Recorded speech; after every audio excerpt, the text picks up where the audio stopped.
Selamat datang kembali di channel Saham Cuan, tempat kita belajar bersama tentang dunia saham dari sisi fundamental dan value investing. Seperti biasa, sebelum kita mulai, izinkan saya mengingatkan bahwa video ini bersifat edukatif, bukan ajakan untuk membeli atau menjual saham apapun. Semua keputusan investasi sepenuhnya ada di tangan Anda. Dan tugas kita di sini adalah memahami nilai sesungguhnya di balik angka. Video ini dibuat pada tanggal 7 November 2025 menggunakan data kinerja kuartal 3 tahun 2025 dan harga penutupan pasar tanggal 6 November 2025. Dan video kali ini adalah hasil permintaan dari salah satu sahabat kita, @patrihandoyo, yang meminta analisa untuk PT Sari Melati Kencana Tbk dengan kode saham PZZA, pemegang lisensi resmi Pizza Hut Indonesia. Profil dan sejarah singkat.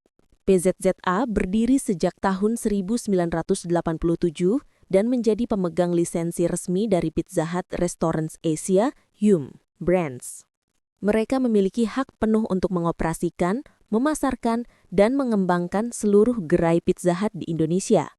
Hingga akhir tahun 2020, Sari Melati Kencana telah mengoperasikan lebih dari 520 gerai yang tersebar di seluruh Indonesia, mulai dari Pizza Hut Restoran, PHR, untuk dine-in, Pizza Hut Delivery, PHD, untuk layanan pesan antar, hingga Pizza Hut Express, PHE, di lokasi-lokasi cepat saji seperti bandara dan pusat perbelanjaan. Bisnis mereka berbasis retail makanan cepat saji (QSR) dengan kekuatan brand global, jangkauan nasional, dan loyalitas pelanggan yang kuat. Struktur kepemilikan dan tata kelola. Dalam struktur pemegang saham, PT Sri Boga Ratu Raya adalah pemegang mayoritas dengan kepemilikan sekitar 64,79% saham. Kepemilikan publik mencapai 17,8% saham, sementara beberapa institusi asing besar seperti DBS Bank Ltd/Overburton Asian Opportunities Fund dan JP Morgan Chase/Scottish Oriental Smaller Companies Trust juga memiliki porsi signifikan sekitar 16% secara gabungan. Kehadiran investor institusi global menunjukkan kepercayaan jangka panjang terhadap potensi bisnis Pizza Hut di Indonesia. Meskipun kepemilikan publik yang kecil membuat likuiditas saham relatif terbatas di pasar. Gambaran kinerja dan pertumbuhan pendapatan. Sekarang kita masuk ke kinerja perusahaan. Sepanjang TTM, Sari Melati mencatat pendapatan sebesar 3.027 triliun rupiah. Pendapatan ini tumbuh 8,62% secara tahunan YoY, menandakan adanya pemulihan pasca pandemi dan peningkatan aktivitas konsumen. Sementara itu, EPS atau laba per saham tercatat Rp13,71. Dan dengan harga saham di sekitar Rp232 menghasilkan price to earning ratio PER sekitar 17 kali. Sebuah valuasi yang masih tergolong wajar untuk sektor consumer retail dengan brand mapan. Yang menarik, dalam 6 bulan terakhir harga saham naik hampir 50% dan secara year to date naik lebih dari 100%. Menunjukkan meningkatnya optimisme pasar terhadap perbaikan kinerja keuangan perusahaan. Analisa margin dan profitabilitas. Dari sisi profitabilitas, gross profit margin mencapai 70%. Artinya, dari setiap Rp100 penjualan, Rp70 menjadi laba kotor. Angka ini sangat tinggi untuk bisnis F&B, menunjukkan efisiensi bahan baku dan kekuatan harga jual. Namun, ketika kita lihat operating profit margin, hanya sekitar 1,22% dan net profit margin kuartalan tercatat 0,05%, artinya laba bersih masih sangat tipis setelah memperhitungkan biaya operasional, gaji, dan sewa gerai. Jadi di sini kita melihat kontradiksi yang menarik.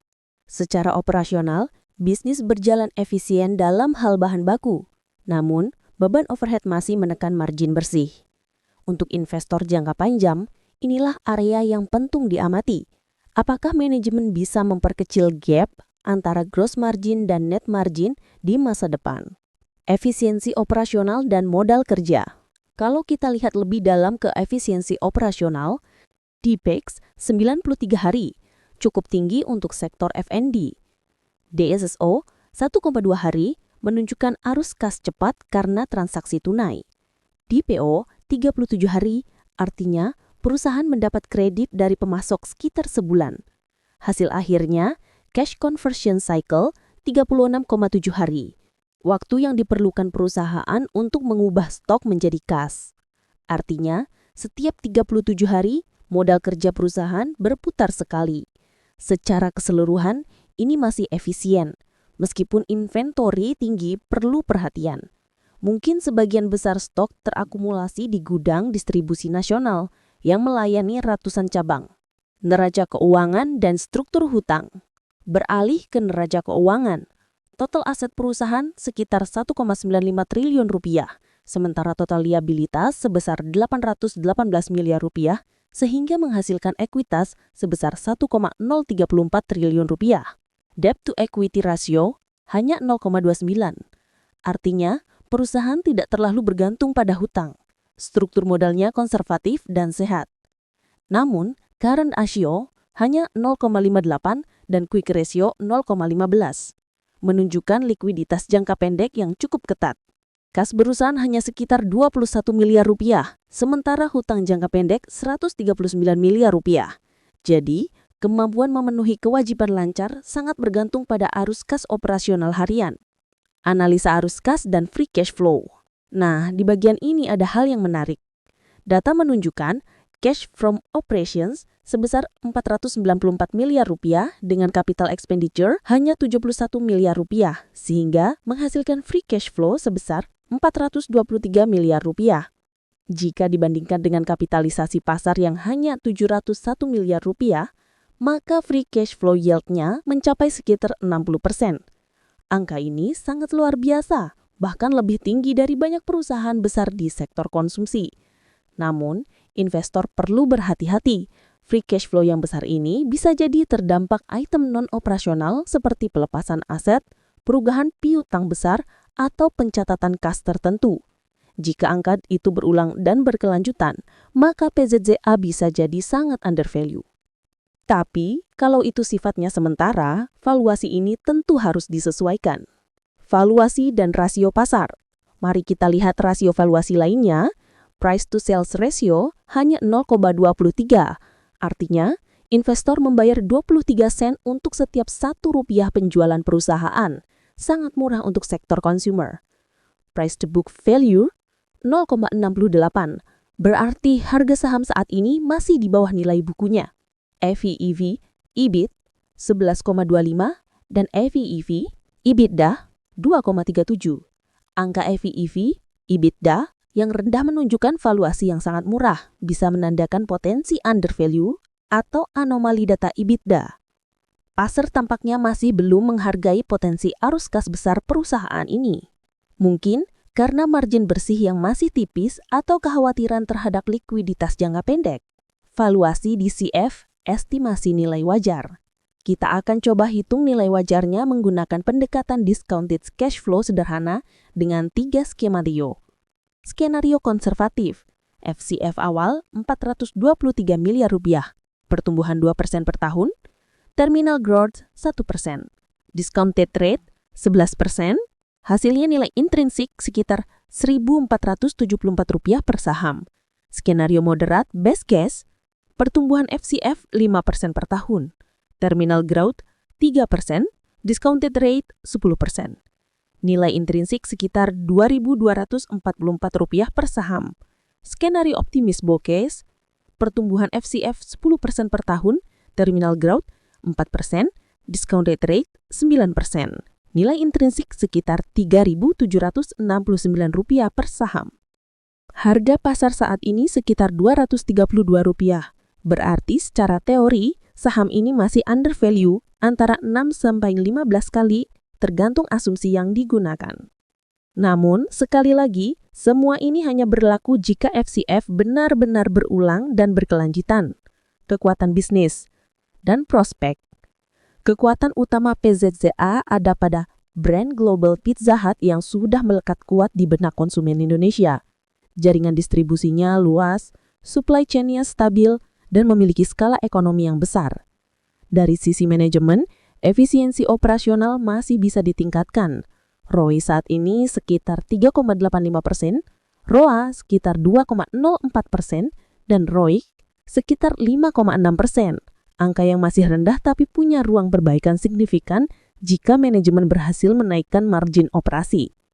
Digitalisasi pemesanan lewat aplikasi dan ekspansi delivery juga memberi peluang peningkatan margin di masa depan. Risiko dan tantangan bisnis. Setiap peluang tentu punya risiko. Untuk PZZA, ada beberapa hal yang perlu diperhatikan. 1. Likuiditas jangka pendek rendah. Kas terbatas, hutang lancar tinggi. 2. Margin operasi tipis, kenaikan biaya sewa atau tenaga kerja bisa langsung memangkas laba. 3. Reputasi merek, isu sosial seperti boykot dapat berdampak besar pada persepsi konsumen. 4. Persaingan ketat. Dengan merek lokal dan franchise global lainnya, ketergantungan pada lisensi Yummy Brands, perubahan kebijakan bisa berdampak signifikan. Altman Z-score perusahaan di angka 1,87 untuk original dan 0,90 untuk modified, yang menunjukkan tingkat kewaspadaan tinggi terhadap resiko finansial. Namun sejauh ini, perusahaan masih mampu mempertahankan operasional dan ekspansi dengan arus kas positif. Kesimpulan.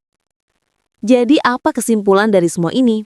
Pak EZZ adalah perusahaan dengan brand kuat, revenue besar, dan arus kas yang potensial, namun masih memiliki tantangan efisiensi dan likuiditas. Secara valuasi, saham ini tampak sangat murah. Tapi seperti biasa, murah belum tentu undervalue, dan mahal belum tentu overvalue. Semuanya tergantung kualitas arus kas dan keberlanjutan bisnisnya. Jika free cash flow yang besar ini berulang di tahun-tahun berikutnya, Pak EZZ bisa menjadi salah satu kandidat value play menarik di sektor konsumsi. Namun jika tidak, investor perlu bersabar dan menunggu perbaikan margin bersih serta stabilitas likuiditas. Dan seperti biasa, lakukan analisa sendiri, baca laporan keuangan resminya, dan gunakan data terbaru. Terima kasih sudah menonton video ini sampai akhir. Jangan lupa subscribe, like, dan aktifkan lonceng notifikasi agar tidak ketinggalan update analisa saham mendalam lainnya. Sampai jumpa di video berikutnya.